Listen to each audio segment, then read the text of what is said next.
जनाब मेंबर मजलिस शूरा, उलमा इकराम और आशिकान रसूल, अस्सलाम वालेकुम रहमतुल्लाहि व बरकातुहू। मुझे आज इस बात की खुशी कि मैं आप सबसे मुखातिब हूँ। आप सबको इल्म है और जैसा कि हमारे खादिम हुसैन भाई ने कई मरतबा अपनी तकरीरों में जिक्र किया था, मेरे उनसे बहुत ही अच्छे ताल्लुकात थे।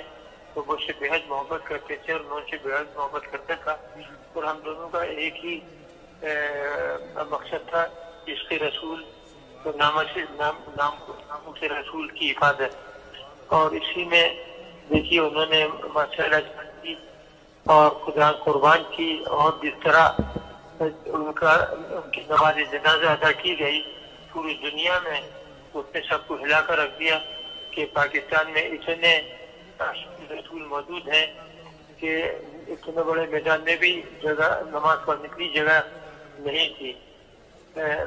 मेरी आप सबसे यही दरख्वास्त है कि आप उनके मिशन पर कायम रहिए। इस मुल्क में बहुत बुरा हाल है। कादियानों ने यहाँ बड़ी गिफ्ट कर ली है और हर तरीके से हर जगह घुस गए हैं और इस मुल्क का बेड़ा गर्क करने पे तुले हुए हैं और लोग बाहर से लाला के लगाए जा रहे हैं। और कोशिश कीजिए कि इन सबके ऊपर निगाह रखें।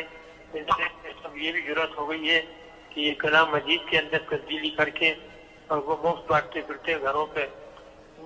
हमें तो ताज्जुब ही होता है, भोपाल से अगर इस किस्म की कोई हरकत करता तो वो एक दिन भी जिंदा नहीं था, हम वाजिब कत्ल करते उसे और हम कल करके उसकी लाश सड़क पे फेंक देते।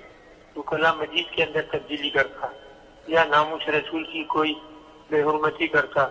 लेकिन यहाँ ऐसा माहौल पैदा हो गया है कि जब सरपरस्ती हो रही हो तो वे नीचे वाले जो है वो भी बढ़ चढ़ कर आ रहे हैं और आहिस्ता आहिस्ता मुल्क के अंदर ये लानत फैलती जा रही है। किसी को कोई इतराज नहीं है अगर बोलियों की तरह या खानियों की तरह कोई अपना इमाम बना ले